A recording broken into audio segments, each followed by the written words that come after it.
Olá, alunos e alunas, sejam todos bem-vindos e bem-vindas ao portal de estudos de Química. Hoje nós vamos dar continuidade ao assunto de cinética química avançada, onde nessa parte de número 4 nós vamos estudar o efeito da temperatura sobre a velocidade da reação, certo? Muito bem. Primeiramente, o conceito básico referente ao efeito da temperatura sobre a velocidade da reação, que nós já tivemos a oportunidade de estudar na cinética básica, foi dito o seguinte, que quando nós aumentarmos a temperatura em uma dada reação química, esse aumento da temperatura vai implicar no aumento da agitação das partículas. Essas partículas podem ser, por exemplo, átomos, podem ser moléculas ou íons, certo? De um modo geral. E esse aumento da temperatura faz com que essas partículas fiquem mais agitadas. Consequentemente, o aumento da agitação dessas partículas aumenta a energia proveniente do movimento dessas mesmas partículas, e essa energia proveniente do movimento é a famosa e velha conhecida de todos vocês, chamada de energia cinética. E quando as partículas ficam mais agitadas, aumenta a energia cinética média dessas partículas. Tanto é verdade que a energia cinética ela é definida assim como, por exemplo, meio de massa por velocidade elevado ao quadrado. Também ela pode ser expressa como sendo diretamente proporcional à temperatura absoluta em Kelvin. Se nós aumentarmos a temperatura, aumenta a energia proveniente do movimento da agitação dessas partículas, que é a nossa energia cinética. Bom, aumentando a energia cinética, aumenta também o que nós conhecemos como número de colisões efetivas ou choques efetivos. E nós já tivemos a oportunidade de estudar na cinética básica, na teoria das colisões, que esses chamados de choques ou colisões efetivas ocorre exatamente no momento em que essas partículas que estão reagindo, elas entram em contato através da colisão.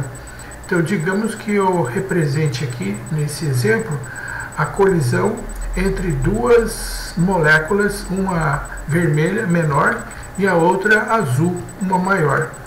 E aqui nesse determinado instante, percebam que ocorre a colisão dessas partículas. E na teoria das colisões, é importante lembrar a vocês que essa colisão ocorre com geometria favorável, orientação ou geometria favorável, que vai permitir que em uma determinada posição essas moléculas, ao colidirem, elas permitirão a quebra das ligações químicas entre os átomos. Além da geometria favorável ou da orientação favorável entre essas partículas, deve-se ressaltar também que somente bem orientadas elas não reagem.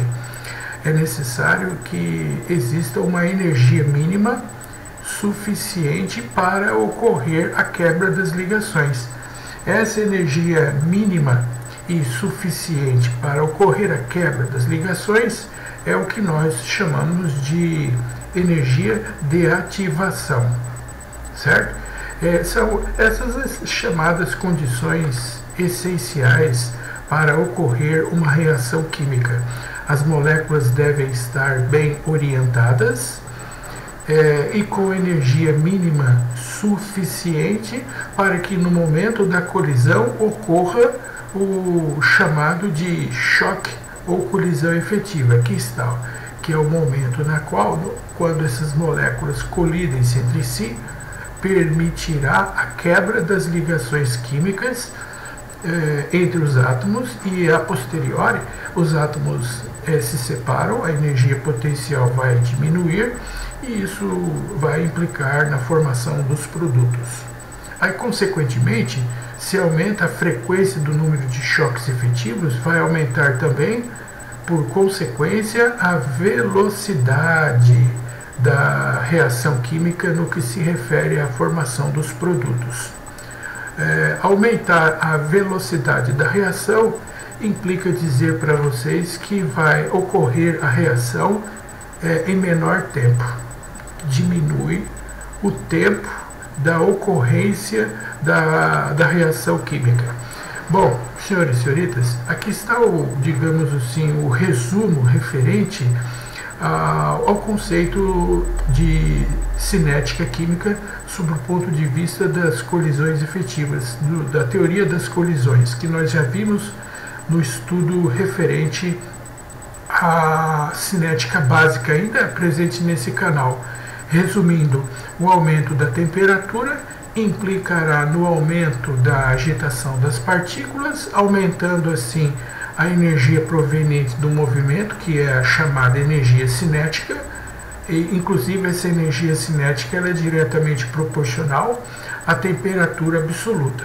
Se nós aumentarmos a temperatura, automaticamente aumenta também a energia cinética média entre essas partículas. E aqui o K é uma constante de proporcionalidade, aumentando a frequência das colisões efetivas, que para a reação ocorrer é necessário que as moléculas estejam bem orientadas, com geometria favorável e com energia mínima suficiente, que nós chamamos de energia de ativação. Dentro de alguns instantes nós vamos rever esses termos. E com isso, como consequência, aumentará a velocidade da reação, que implica dizer que a reação ocorre mais rápido, ou seja, em menor tempo. Muito bem. Esses conceitos preliminares sobre o efeito da temperatura sobre a velocidade da reação, aumenta a temperatura, aumenta a velocidade da reação. Nós vamos agora apresentar para vocês um conceito, digamos assim, mais elaborado sobre o efeito da temperatura na velocidade da reação através do estudo realizado por Maxwell e Boltzmann. Essa é a famosa e muito conhecida curva de Maxwell-Boltzmann. E nessa curva referente a duas temperaturas de uma reação química, nós temos aqui na ordenada a fração de moléculas, ou seja, o número de moléculas que estão participando na formação dos produtos. E na abscissa nós temos a energia cinética, aquela energia que nós acabamos de nos referir a vocês. O que esse gráfico nos mostra?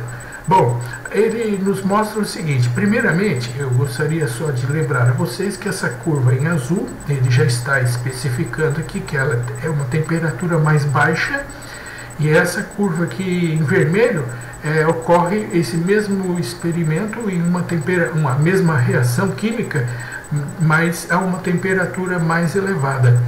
E aqui nós podemos observar uma área achorado em vermelho aqui, o alaranjado, como queira, e azul. O que essa área representa? Essa área, ela representa o número de moléculas, a fração de moléculas, na verdade, né, que estão colidindo, né, ou seja, com uma energia cinética superior à energia mínima necessária para a reação ocorrer, que nós chamamos de energia de ativação. E essa área apresenta essa fração de moléculas que estão reagindo em maior número quando a temperatura ela é superior. A conclusão é que esta área achorada, ela está mostrando para vocês a quantidade de moléculas que estão reagindo para formar produtos. E quanto a um aumento da temperatura, aumenta também o número de moléculas que estão reagindo. Por esse motivo, aumenta significativamente a velocidade da reação. Esta área é o que nós chamamos de distribuição de Boltzmann. Eu vou até escrever isso que eu acabei de falar. Confira. Então aqui está em destaque, meus amigos e minhas amigas, que, como eu acabei de mencionar para vocês, o aumento da temperatura implica no aumento da fração de moléculas que vão colidir a fim de formar produtos. Repetindo, aqui nós temos na curva em alaranjado ou vermelho, como queiram, o aumento da temperatura, e essa área corresponde ao número de moléculas que vão reagir com a energia de ativação superior à energia cinética mínima necessária para a ocorrência do produto da reação. Essa área é chamada de distribuição de Boltzmann. E aqui está o resumo referente que eu acabei de falar, que o aumento da temperatura implicará no aumento da fração de partículas com energia mínima para ocorrer a reação, aumentando assim a velocidade da reação. Agora eu selecionei aqui 2 exercícios do ITA para aplicarmos essa questão que eu acabei de mencionar, referentes à distribuição de Boltzmann. A primeira questão aqui, do ITA de 2004, diz o seguinte: a figura a seguir representa o resultado de 2 experimentos diferentes, 1 e 2, realizados para uma mesma reação química genérica, com reagentes formando produtos, e as áreas achuradas sobre as curvas representam o número de partículas reagentes com energia cinética igual ou maior do que a energia cinética igual ou maior do que a energia de ativação. Aquilo que eu acabei de mencionar para vocês, né? Nós temos aqui nessa área, que eu vou marcar aqui primeiramente em vermelho. Aqui em vermelho eu vou marcar inicialmente a região referente às moléculas que estão reagindo com uma temperatura T2. Essa temperatura T2 ela é maior do que a temperatura T1. Note, essa área, essa região representa a fração das moléculas que estão reagindo. Comparado, por exemplo, com a curva de número 1, essa por sua vez eu vou marcar aqui em azul. Note que essa área é bem menor comparado com aquela vermelha, não é? Que conclusão nós podemos chegar? Concluímos primeiramente que a temperatura na curva de número 2 ela é maior do que a temperatura na curva de número 1. Bom, sendo a temperatura na curva de número 2 maior que a de número 1, consequentemente eu posso afirmar para vocês que a energia cinética média das partículas a uma temperatura T2, essa energia cinética ela é maior comparado com a energia cinética média das mesmas partículas, mas na temperatura T1.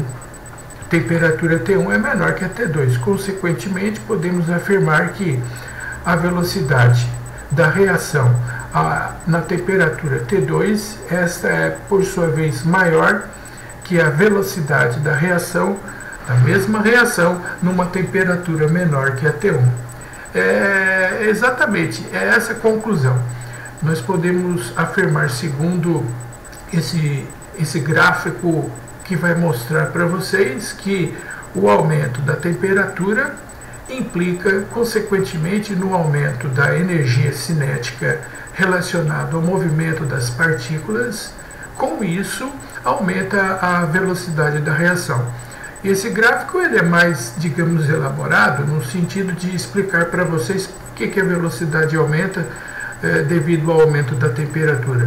Porque está aumentando o número de moléculas que estão reagindo com energia cinética superior ao mínimo necessário para a reação ocorrer, que é chamada de energia de ativação. Nós vamos rever dentro de instantes. Muito bem, qual a alternativa correta? Então vejamos.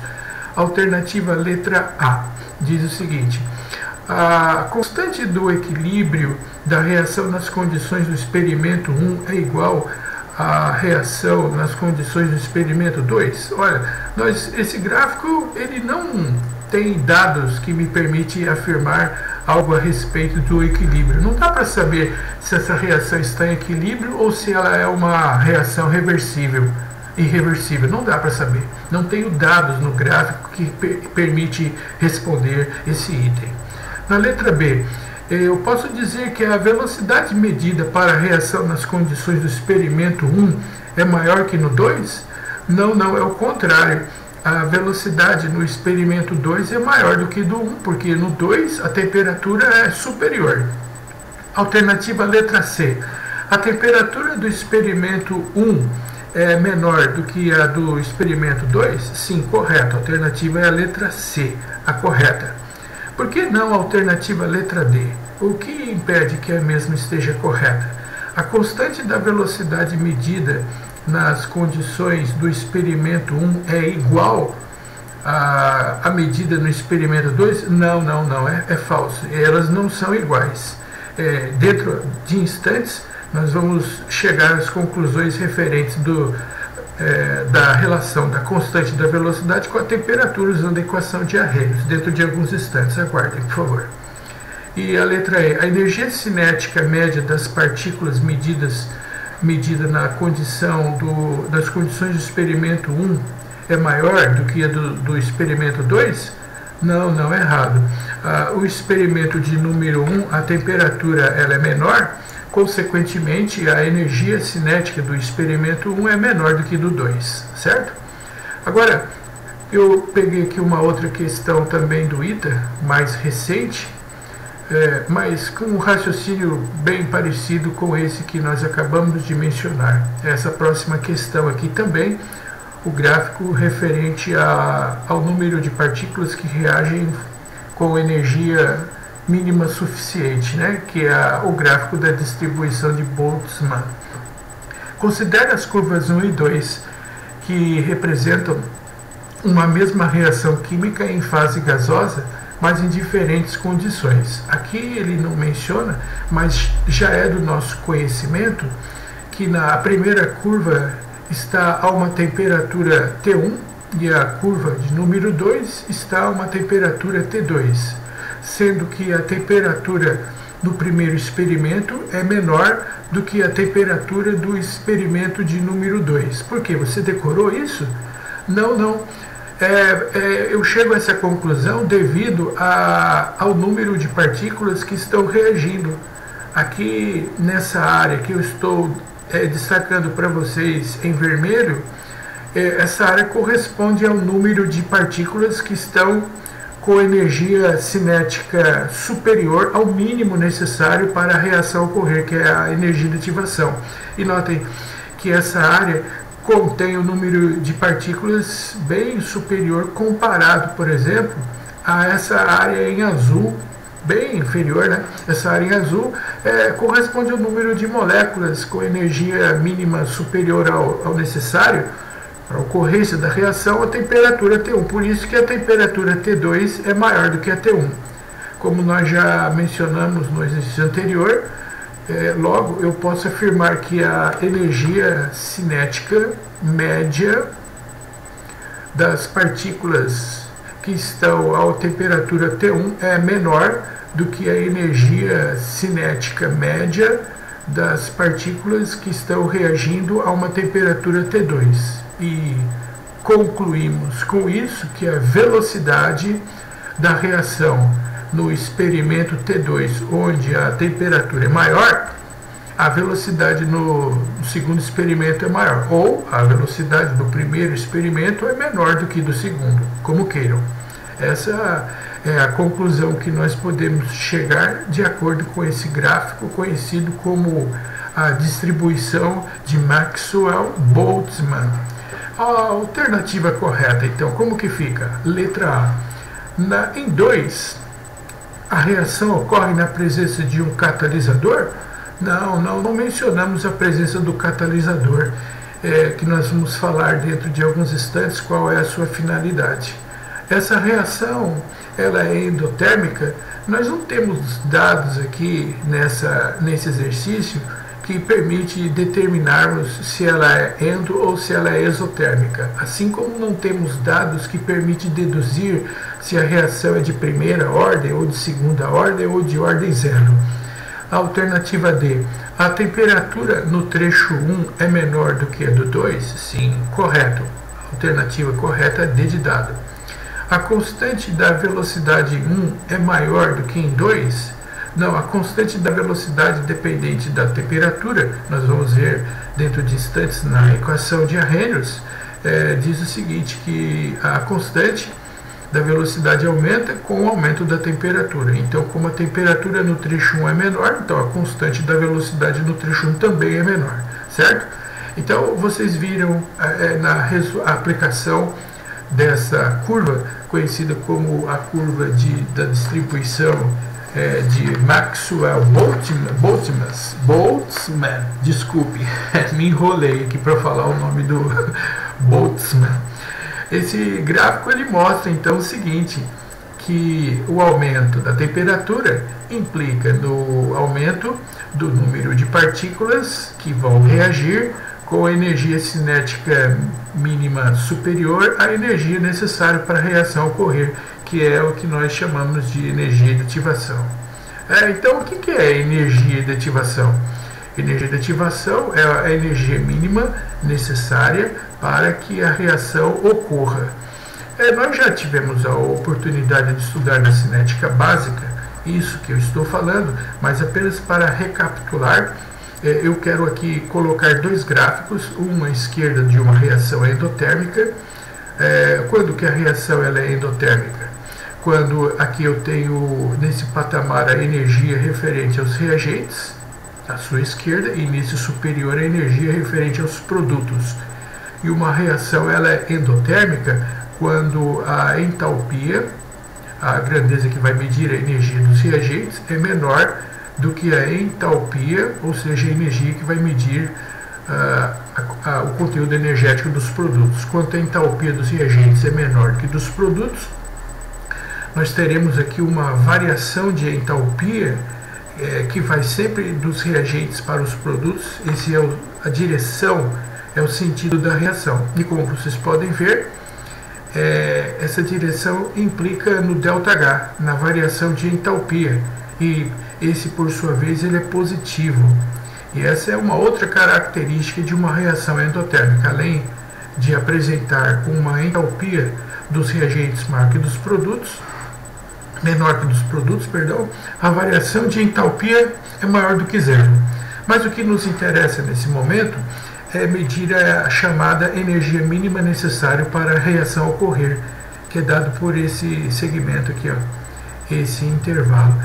O mínimo necessário para a reação ocorrer é o que nós chamamos de energia de ativação, dada por todo esse intervalo aqui, que eu estou achurando aqui em vermelho, tá vendo? Isso aqui corresponde ao mínimo necessário que os reagentes vão receber para que eles tenham a condição de formar produtos. E aqui no topo dessa curva nós temos o chamado de complexo ativado. Complexo ativado é o momento exato em que ocorre a chamada de colisão efetiva, aquilo que eu mencionei há poucos instantes atrás, que é o momento na qual as moléculas elas colidem com energia mínima suficiente para ocorrer a quebra das ligações. Essa energia mínima suficiente para ocorrer a reação química é o que nós chamamos de energia de ativação. À sua direita, nós já temos um gráfico de uma reação exotérmica. Quais são as condições que permitem eu afirmar para vocês que essa reação é exotérmica? Bom, resposta. A reação exotérmica é aquela em que a entalpia dos reagentes agora é maior em relação aos produtos. O conteúdo energético dos reagentes é maior.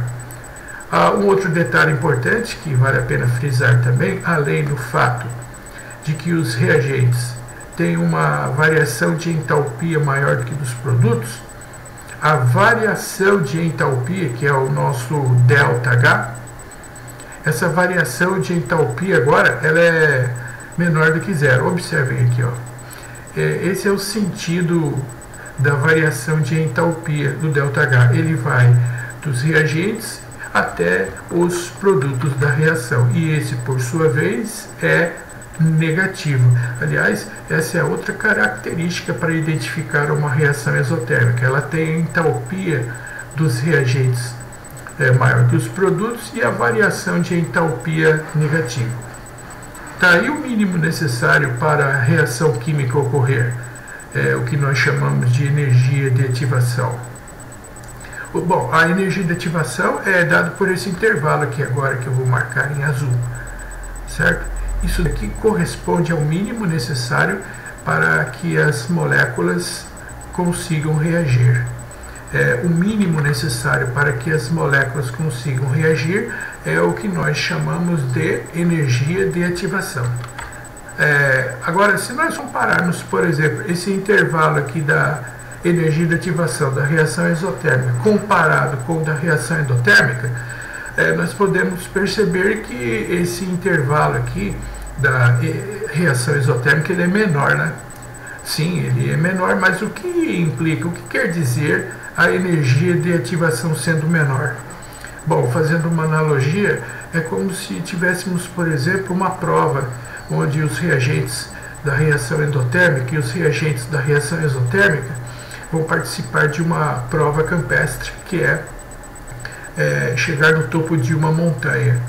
E vai ganhar essa prova aquele reagente que chegar no topo da montanha primeiro. O topo da montanha é o momento em que vai ocorrer a colisão efetiva, ou choque efetivo. Aqui está, essa é a colisão efetiva. Quem consegue chegar no topo da montanha primeiro?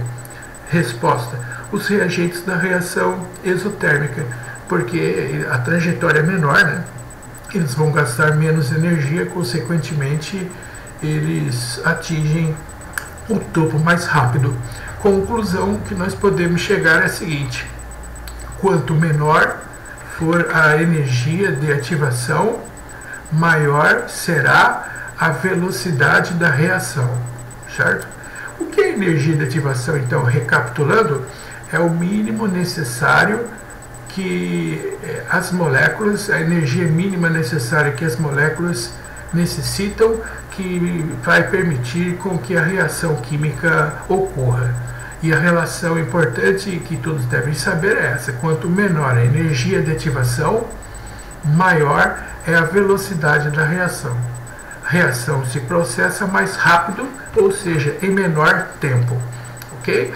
Eu agora selecionei aqui um exercício também do ITA, que faz referência ao conceito referente à energia de ativação. Aqui está.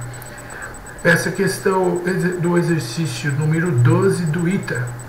Esse exercício é bem interessante, né? E é importante que tome-se bastante cuidado na sua interpretação. Confira. A questão diz o seguinte: a reação de sulfonação do naftaleno ocorre por substituição eletrofílica nas posições alfa e beta do composto orgânico, de acordo com o diagrama de coordenada representado aqui abaixo. Bom, primeiramente, deixa eu marcar aqui para vocês o seguinte: nesse patamar, nós temos aqui o naftaleno, que vai reagir, né? Porém, existem duas possibilidades para o naftaleno reagir. Primeiro, existe a opção do naftaleno reagir nas posições alfa, que são essas que estão aqui em destaque, na parte superior ou na parte inferior. E existe a possibilidade do naftaleno reagir nessas posições laterais aqui do lado direito e também do lado esquerdo, que são chamadas de posição beta. Muito bom, é isso que nós temos nesse patamar aqui inicialmente, nesse ponto aqui, ó. Nesse ponto nós temos o naftaleno disponível para reagir tanto na posição alfa quanto na posição beta, certo? Agora, aqui nós temos a formação do complexo ativado no topo da curva, que é o momento que ocorre a chamada colisão efetiva. E aqui nesse patamar, à sua direita, nós já temos o naftaleno substituído. Nessa curva, digamos, com a declividade menos acentuada, ela se refere ao naftaleno que foi substituído na posição alfa, que é o resultado dessa substituição. E aqui nessa posição nós temos o naftaleno que foi substituído, já foi substituído na posição beta, que é o resultado também dessa substituição. Porém, como vocês podem ver, primeiramente nós temos aqui curvas referentes à energia de ativação do alfa e da posição alfa e da posição beta diferentes, né? Primeiramente nós podemos perceber isso daqui. E nós podemos já visualizar nessas curvas valores diferentes, como eu falei. E aqui nós temos, por exemplo, a posição alfa e beta, né? Então vamos marcar aqui para vocês visualizarem. Primeiramente, essa posição beta, ela tem uma energia de ativação maior.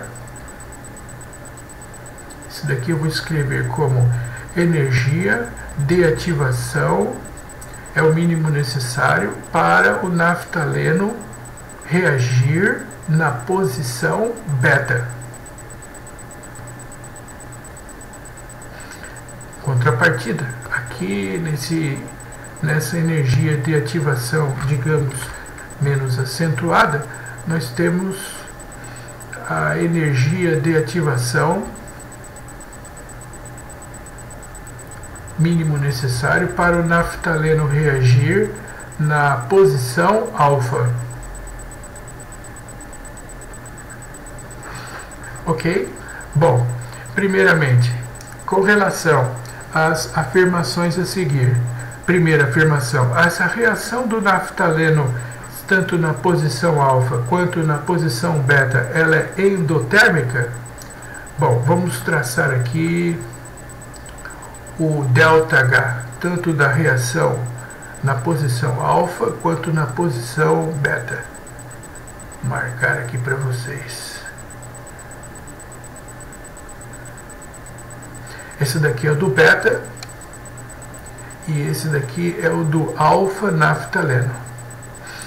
Nós podemos perceber que o naftaleno inicialmente encontrava-se aqui nos reagentes com uma entalpia superior em relação aos produtos, que é o naftaleno substituído na posição alfa e no beta, né?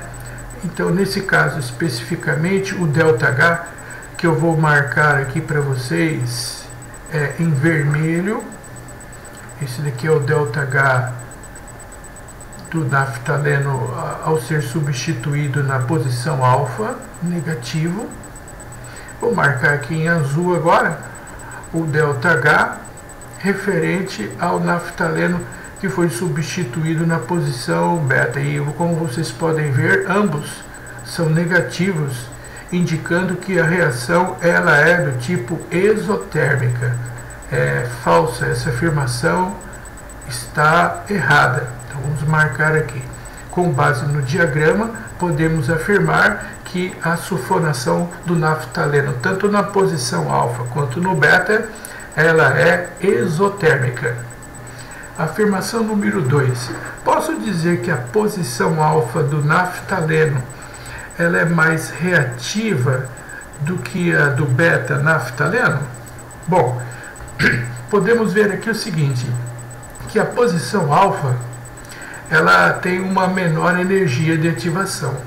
Vamos colocar aqui em vermelho, vocês podem visualizar, né? Posição alfa tem uma menor energia de ativação. Consequentemente, ela é mais, digamos assim, como ela tem uma menor energia de ativação, ela gasta menos energia para atingir o estado de transição, o complexo ativado. Se ela gasta menos energia, consequentemente, ela reage mais fácil. Ou seja, ele é mais reativo, menor energia de ativação, mais reativo, porque ele reage mais fácil para formar o complexo ativado em função de gastar menos energia. Olha aqui, a energia gasta para formar o complexo ativado na posição alfa é menor do que do beta. E essa menor energia de ativação implica que ele reage mais facilmente. Portanto, eu posso afirmar para vocês sem medo de errar que essa opção é correta. Só que essa opção está se referindo à posição em que o naftaleno vai reagir. E a posição alfa, ela reage mais fácil do que o beta, porque tem uma energia menor a fim de formar o complexo ativado. Afirmação de número 3. O isômero beta do naftaleno é mais estável do que o isômero alfa? Agora, ele está se referindo ao produto formado. Sim, exatamente o produto. E como podemos verificar os produtos aqui, estão em patamares diferentes, nós podemos concluir o seguinte, que a entalpia do beta-naftaleno, eu vou abreviar aqui, a entalpia do beta-naftaleno é menor em relação à entalpia do alfa-naftaleno. Os produtos formados, podemos perceber que o naftaleno na posição beta tem uma entalpia menor e do alfa maior, o que implica afirmar para vocês que o beta-naftaleno tem uma entalpia menor. Se a entalpia do beta-naftaleno é menor, significa que ele é mais estável. O beta-naftaleno é mais estável, pois necessita de uma menor quantidade de energia para a sua formação. Ele é mais estável porque tem menor energia para a sua formação. Sendo assim, essa afirmação também está correta, é verdadeiro. Os itens verdadeiros são o número 2 e o número 3, respectivamente. A alternativa correta é a letra D. Vocês entenderam? Esse exercício é muito interessante porque ele está se referindo a duas questões. Primeiro, a posição do naftaleno, alfa e beta, que vai reagir, sendo que a entalpia para formar o alfa-naftaleno é menor. Consequentemente, isso torna essa substância mais reativa por conta disso, mas o beta-naftaleno tem uma entalpia maior, uma energia de ativação maior, então ele se torna menos reativo. No entanto, no terceiro item, ele está se referindo aos produtos formados, que é a entalpia dos produtos nessa posição do beta-naftaleno e essa superior do naftaleno na posição alfa. E como o beta tem uma entalpia menor, isso implica dizer que, por esse motivo, o beta-naftaleno é mais estável do que o alfa. No entanto, o naftaleno beta é mais estável. No entanto, o naftaleno na posição alfa é mais reativo. É muito interessante esse exercício, né? Muito interessante.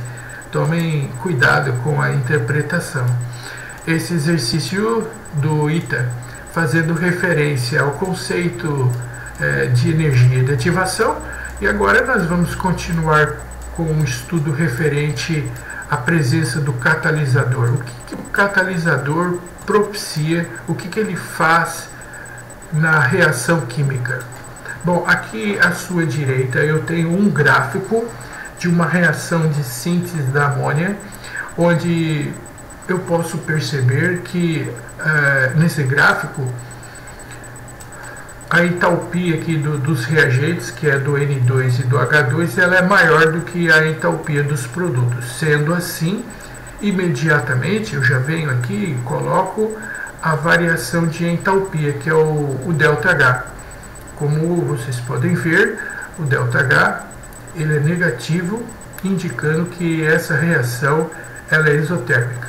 Além disso, vamos marcar também o mínimo necessário para a reação química ocorrer, que é a chamada energia de ativação. Mas nós temos aqui duas energias de ativação. Nós temos uma energia de ativação menor e uma maior, né? Muito bem. Aqui está, inclusive, meus amigos e minhas amigas, a diferença na presença do catalisador.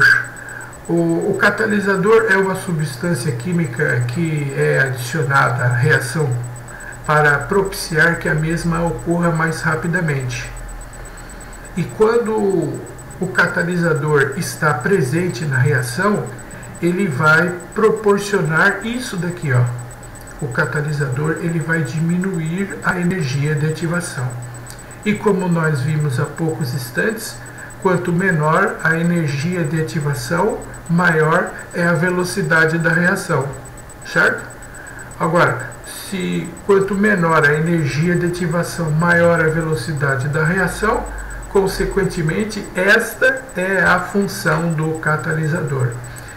O catalisador tem por finalidade diminuir a energia de ativação, aumentando a velocidade da reação. Eu vou colocar aqui escrito isso que eu acabei de falar para vocês. Catalisador é uma substância adicionada à reação cuja finalidade é diminuir a energia de ativação, aumentando a velocidade da reação. O catalisador tem por finalidade deixar a reação mais rápida, ou seja, para a reação ocorrer em um tempo menor. Aproveitando a oportunidade, essa ocasião, eu quero também mencionar para vocês alguns conceitos referentes à reação que tem a presença do catalisador, que nós chamamos de catálise. Catálise é o nome dado a uma reação que tem a presença dessa substância que vai diminuir a energia de ativação, aumentando a velocidade da reação. Então, primeiramente, nós chamamos de catálise homogênea a reação que tem a presença do catalisador, sendo que o reagente está em um estado físico diferente do catalisador. Por exemplo, pegando essa síntese da amônia, onde nós temos aqui, por exemplo, vou colocar aqui o exemplo de uma catálise homogênea. Nós temos o nitrogênio no estado gasoso, o hidrogênio também no estado gasoso. Essa reação ocorre com a formação de amônia, a famosa reação de formação da amônia do processo de Haber-Bosch. Agora, essa reação, quando colocado na presença de uma substância como o ferro sólido, exatamente, o ferro, ele vai fazer com que os reagentes fiquem ativados para que a reação ocorra bem mais rápido. Bom, então o ferro é um catalisador, porque com a sua adição ou sem o ferro, a reação ia se processar, só que com ele a reação se processou muito mais rápido. Perdão, eu estou falando da catálise heterogênea porque o reagente e o catalisador encontram-se em estados físicos diferentes, tá? Porém, a catálise homogênea, o catalisador e o reagente encontram-se no mesmo estado físico. Eu vou escrever essa questão aqui. Confira. Aqui está, senhores e senhoritas. A catálise é caracterizada como homogênea quando o reagente e o catalisador encontram-se no mesmo estado físico. Aqui, como na decomposição do peróxido de hidrogênio, encontra-se no estado aquoso, dissolvido em água, e o catalisador, que é o iodeto de potássio, também em solução aquosa, ambos no estado líquido. Isso é caracterizado como catálise homogênea. E a catálise é heterogênea, aquele exemplo que eu estava mencionando da formação da amônia na presença do ferro do catalisador, porque a sua presença implica na formação da amônia em muito mais rápido, em menor tempo. Catálise homogênea, catalisador e reagentes no mesmo estado físico. Catálise heterogênea, catalisador e reagentes em estados físicos diferentes. Um detalhe muito importante que os catalisadores biológicos são substâncias que aceleram as reações biológicas. E o exemplo dos catalisadores biológicos que todos devem saber são as enzimas. E as enzimas, elas são substâncias que aceleram os processos biológicos. O mecanismo de uma catálise. Um exemplo. Eu tenho uma reação clássica de destruição da camada de ozônio na presença do cloro do CFC. Essa reação ela tem duas etapas, sendo que na primeira etapa o ozônio ele vai inicialmente reagir com o cloro proveniente daqueles produtos conhecidos como CFC. Esse cloro está na forma de um radical livre e primeiramente ele reage com o ozônio com a formação de um intermediário. Intermediário é esse CLO na forma de radical livre mais oxigênio molecular. Numa segunda etapa, mais ozônio vai ser consumido agora na presença do intermediário que foi formado na primeira reação, esse CLO na forma de radical livre, que vai reagir com o ozônio, e aquele cloro que foi inicial, ele entrou na primeira etapa, ele saiu na segunda reação intacto, de modo que essa reação ela vai se processar em cadeia, ou seja, ela vai ocorrer de forma que o cloro ele vai continuar destruindo outras moléculas de ozônio simultaneamente. E um detalhe, o catalisador ele sempre é consumido na primeira etapa da reação e este é liberado na segunda etapa. Gravem bem esse detalhe, senhores e senhoritas. O catalisador é consumido na primeira etapa e liberado na segunda. E o intermediário é aquela substância que foi formado na primeira e foi consumido na segunda etapa. Mas um detalhe que vai chamar a atenção de todos vocês é que quando eu somar essas duas etapas, tanto o catalisador, que é o cloro, quanto o intermediário, que é esse CLO, eles serão cancelados e de forma que eles não aparecerão na reação global, que é 2 mols de ozônio formando 3 mols de oxigênio. Quer dizer, a própria natureza ela vai destruir o ozônio, mas ela vai formar, restituí-lo. Acontece que na presença desses compostos com cloro, os CFCs, essa reação de decomposição ela é acelerada. Ela aumenta a velocidade de destruição do ozônio por conta do cloro. O cloro é o chamado e denominado de o catalisador da reação de decomposição do ozônio. Vou repetir, em uma reação com o mecanismo proposto, o catalisador ele é consumido na primeira etapa e liberado na segunda etapa, de modo que ele vai proporcionar com que essa reação ocorra em cadeia. O intermediário ele é formado na primeira etapa e consumido ele é formado na primeira e consumido na segunda, certo? Eu selecionei aqui para aplicar o conceito do catalisador 2 exercícios do ITA aqui, ó. Um do IME e outro do ITA. Então eu vou marcar aqui para vocês. Vamos resolver esse primeiro exercício aqui, ó. Deixa eu aumentar esse espaço aqui. Então, essa primeira questão do IME fala que o gráfico abaixo ilustra as variações de energia devido a uma reação química conduzida nas mesmas condições iniciais de temperatura, pressão, volume de reator e quantidades de reagentes em 2 sistemas diferentes. Esses sistemas diferem apenas pela presença do catalisador. Com base no gráfico, o que é possível afirmar? Antes de verificarmos qual é a alternativa correta, de acordo com o que eu acabei de apresentar para vocês nessa teoria, primeiramente nós temos aqui esse intervalo correspondente ao E3.